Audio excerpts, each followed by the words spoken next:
یہ لکھا ہے کہ کوئی بزرگ تھے تو انہوں نے شیطان سے پوچھا او بھائی تمہیں سب تو زیادہ پسند کون ہے، وہ تجھے سب سے زیادہ ناپسند کون ہے؟ تو شیطان ان بزرگوں کو جواب کیا دیتا ہے؟ وہ کہتا ہے مجھے سب سے زیادہ کنجوس عبادت گزار پسند ہے، نمازیں پڑھ رہا ہے، حج کر رہا ہے، عمرے کر رہا ہے، اس کی پیشانی پہ وہ سجود کے داغ بھی پڑ چکے ہیں، لیکن جانا اس نے اپنی کنجوسی کی وجہ سے دوزخ میں ہے۔ اس نے پوچھا سب سے زیادہ پسند، اس نے کہا یہ کنجوس ہے۔ اس نے کہا سب سے زیادہ ناپسند کون ہے؟ اس نے کہا سخی، غلطیاں بھی ہیں، کوتاہیاں بھی ہیں، لیکن جانا اس نے اپنی سخاوت کی وجہ سے جنت ہی میں ہے، سخی بن جاؤ۔ اور جب اقبال نے بھی لکھا نا حضرت عثمان غنی رضی اللہ عنہ، امت کے حال کو دیکھ کے اقبال بھی رویا ہوگا، تو پھر اقبال دیکھ کے لکھتا کیا ہے؟ اقبال لکھتے ہیں نہ حیدری فقر ہے، مولا علی فقیری، حضرت عثمان غنی امیری، تو کیا اقبال کہتے ہیں نہ حیدری فقر ہے نہ دولت عثمانی ہے، سخی ہو۔ اب میں آپ کو بتاتا ہوں سخاوت کیا تھی حضرت عثمان غنی رضی اللہ تعالیٰ داماد رسول علیہ الصلوۃ والسلام۔ یہ لکھا ہے کہ حضرت سیدنا ابو بکر صدیق رضی اللہ تعالیٰ عنہ کے دور مبارک میں نا مدینہ پاک میں قحط پڑ گیا، تو سارے جو مدینہ کے رہنے والے تھے وہ حضرت ابو بکر صدیق رضی اللہ تعالیٰ عنہ کی خدمت میں حاضر ہو گئے، آ کر عرض کی اے خلیفہ رسول دعا فرمائیں۔ آپ نے فرمایا انشاءاللہ آج رات تک غلہ آ جائے گا۔ لکھا ہے کہ حضرت عثمان غنی رضی اللہ تعالیٰ عنہ کے 70 اونٹ مال سے بھرے ہوئے بکنے کے لیے شام گئے تھے حضرت، اور آج کے دور کے لحاظ سے آپ اس کو کنٹینر بھی کہہ سکتے، اونٹ پہ حضرت کو تھوڑا سامان نہیں لگتا، بڑا سامان آ جاتا ہے اونٹ پہ، چھوٹا کنٹینر، 70 کنٹینر آپ کے بکنے کے لیے شام گئے ہوئے۔ رضی اللہ تعالیٰ عنہ کو بھی پتا تھا کہ امت کی کیا حالت ہے، آپ نے وہ 70 اونٹ شام سے مدینہ پاک واپس بلوا لیے۔ اب جب وہ 70 اونٹ قحط کے زمانے میں مدینہ طیبہ واپس آئے نا، تو جو تاجر تھے وہ سارے اکٹھے ہو کے نا حضرت عثمان غنی رضی اللہ تعالیٰ عنہ کی خدمت میں حاضر ہوئے، آ کے عرض کی اے عثمان قحط بھی پڑا ہے تو آپ کے 70 اونٹ بھی واپس آ گئے ہیں، تو بیچتے ہو؟ آپ نے مسکرا کر فرمایا کتنے گنا پر خریدو گے؟ عرض کی حضور 2 گنا۔ آپ نے فرمایا نہیں بیچوں گا۔ عرض کی حضور 3 گنا۔ آپ نے فرمایا نہیں بیچوں گا۔ عرض کی حضور 5 گنا۔ آپ نے فرمایا نہیں بیچوں گا۔ اب 5 گنا بڑا منافع تھا، تو تاجر حضرت عثمان غنی رضی اللہ تعالیٰ عنہ کی بارگاہ میں عرض کرتے ہیں اے عثمان بڑا منافع کا سودا ہے، اس سے زیادہ تمہیں کوئی نہیں دے گا، کر لو سودا۔ آپ مسکرا کر فرمانے لگے میں تو اسے بیچوں گا جو 10 گنا دے گا، اسے بیچوں گا جو 10 گنا دے گا۔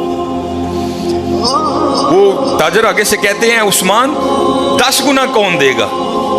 تو آپ نے فرمایا کیا تم نے قرآن نہیں پڑھا؟ من جاء بالحسنہ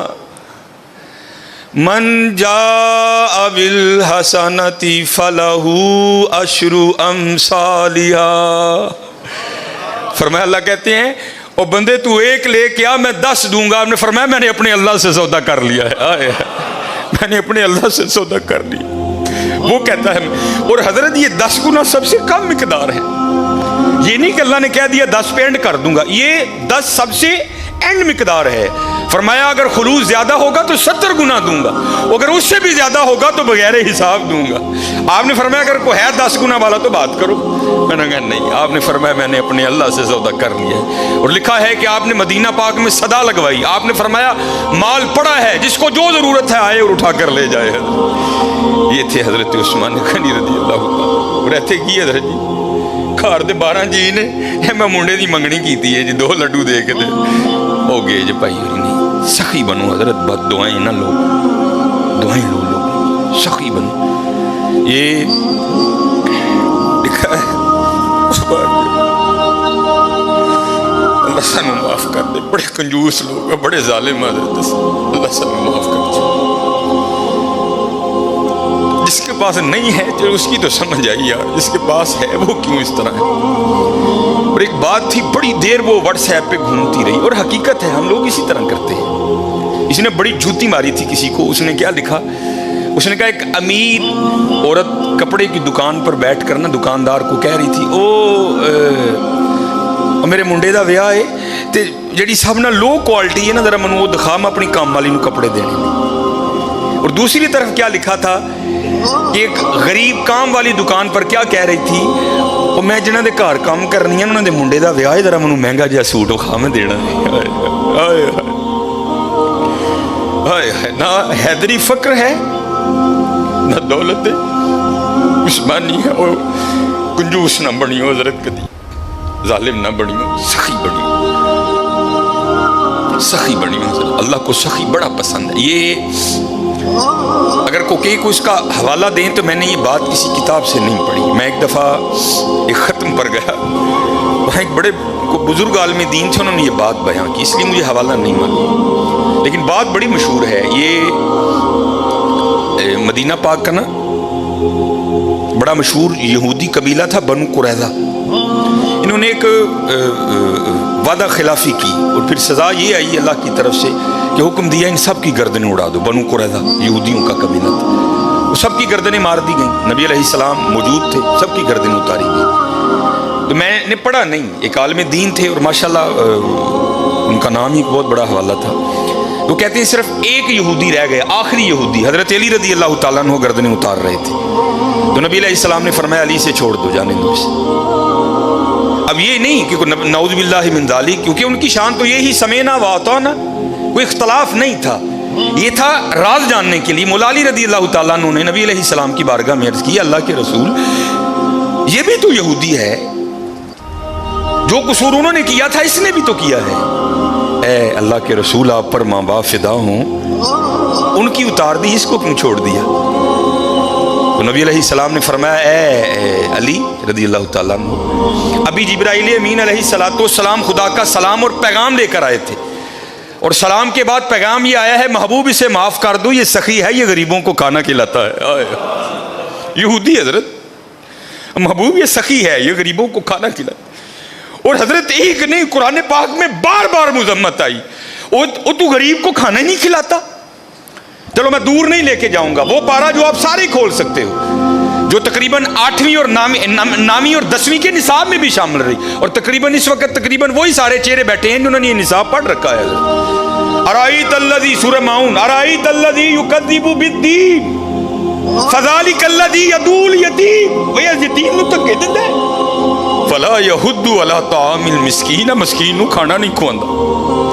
سورہ فجر 30واں پارہ پھر وہی بات آئی حضرت ولا تحاضون علی طعام المسکین مسکین نہ دلوں پہ بجلیاں گرایا منڈے کی منگنی کی مٹھائی بانٹنا فرض نہیں ہے حضرت لیکن جے دین جاندے ہو خدا دا واسطہ ہے اپنی بیبیاں نو کہو چلیے اینا دھیان کر گھر جی کنے یہ تیرے 2 لڈوؤں کا کیا کریں گے وہ غریب لوگ دھیان کیا کرو. حضرت عثمان غنی رضی اللہ تعالیٰ اب حضرت خالی بانٹتے نہیں تھے اب بانٹنے کا بھی انداز سنو کیسا تھا ان لوگوں کا. نبی علیہ السلام نے گھر تشریف لائے بظاہر کا لفظ ضروری ہے بظاہر کچھ موجود نہیں تھا. آپ آئے آپ نے آ کر پوچھا کچھ کھانے کو ہے عرض کی گئی اللہ کے رسول نہیں ہے کچھ کیونکہ ام عائشہ رضی اللہ تعالیٰ نے فرماتی ہیں 3 چاند گزر جایا کرتے تھے کشان نبوت میں چولہا نہیں جلتا تھا. نبی علیہ السلام تشریف لے گئے نماز پڑھانے کے بعد نا حضور پھر گھر تشریف لائے تو کیا دیکھا کہ کھانا پڑا ہے. آپ نے پوچھا یہ کھانا کہاں سے آیا ہے عرض کی گئی اے اللہ کے رسول علیہ السلام ہم کھانا رکھنے والے کو نہیں جانتے کیونکہ انہوں نے کپڑے سے اپنا منہ چھپا رکھا تھا دستک دیتے جاتے تھے اور کھانا رکھتے جاتے تھے. تو لکھا ہے کہ حضور نبی کریم علیہ السلام کی مبارک آنکھوں میں آنسو آ گئے. حضور نبی علیہ السلام نے کیا ارشاد فرمایا آپ نے فرمایا میرے عثمان کے علاوہ اور کون ہو سکتا ہے میرے عثمان کے علاوہ اور کون ہو سکتا ہے. عثمان غنی رضی اللہ تعالیٰ نہ حیدری فقر ہے نہ دولت عثمانی ہے. ہاں حضرت ہمیشہ دھیان رکھنا اے ساریاں منڈا اس بے نیاز دیا اور وہ چاہتا تو سب کو امیر کر دیتا وہ چاہتا تو کسی کو کسر نہ آنے دے لیکن کیا تبارک الذی بیدہ الملک وہو علی کل شیء قدیر کیا الذی خلق الموت والحیات لیبلوکم ایکم احسن عملا، اسی دیکھاں گے تہاڈے جو چنگے کام کیڑا کردا ہے۔ یہ نہ سمجھنا کہ حضرت جب اس کی باری آئی تو خدا کے خزانوں میں سے ختم ہو گیا تھا، نہیں حضرت اس کے خزانے تو بھرے پڑے، ہاں یہ ہے میں دیکھوں گا کہ تم میں سے اچھی کام، ہاں آزمائش ہے حضرت، دھیان رکھنا ہمیشہ ماڑے ہیں نا۔ حضرت کسی کو بھی اٹھا کر دیکھ لو، یہ میں حضرت عثمان غنی رضی اللہ تعالیٰ عنہ پر صرف اس کو ختم نہیں کرتا، کسی کو بھی اٹھا کر دیکھ لو، حضرت فاروق اعظم کو پڑھ لو، حضرت ابوبکر صدیق کو پڑھ لو، حضرت نبی علیہ الصلوۃ والسلام کا جب وصال ہو گیا نا تو ایک چھوٹی سی بچی حضرت ابوبکر صدیق رضی اللہ تعالیٰ عنہ کی خدمت میں آئی اور آ کے نا رونے لگ پڑی، اور ایسا روئی کہ نبی علیہ السلام کے خلیفہ کو بھی رلا دیا۔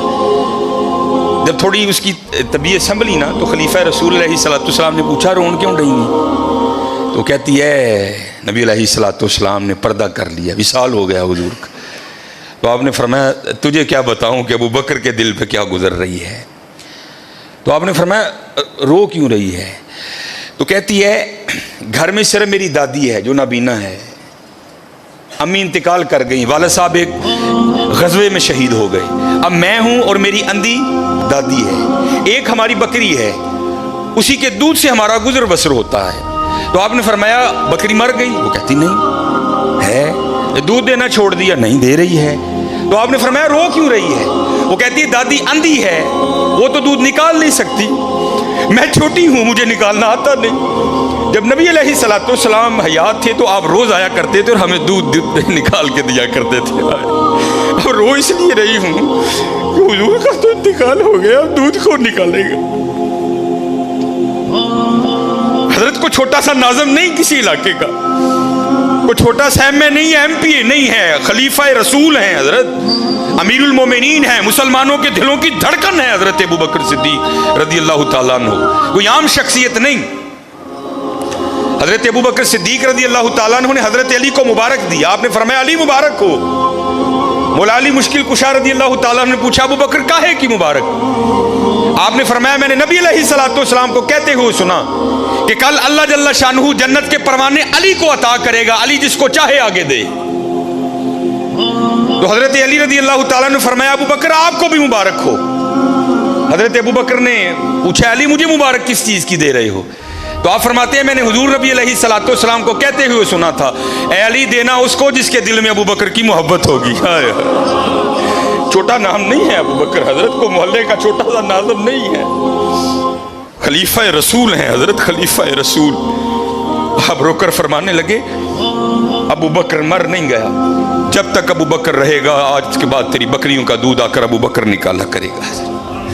دلوں پہ بجلیاں نہ گراؤ حضرت، دعائیں لو۔ اسی اپنے کار بد دعاواں دے ڈیر لا لیتے ہیں حضرت، بد دعاواں ہی بد، اپنے خلاف دعائیں کرنی حضرت، دعائیں لو حضرت۔ جس کو اٹھا کر دیکھو حضرت، جس کو پڑھ لو، تم کسی کو سخت نہیں پاؤ گے، تم ہر ایک کو اسی طرح کا پاؤ گے۔ وہ اقبال نے کہا تھا نا وہ ہلکا یاراں تو بریشم کی طرح نرم، یہ مومن کی بات ہو رہی ہے، وہ ہلکا یاراں تو بریشم کی طرح نرم، رزم حق و باطل ہو تو فولاد ہے مومن۔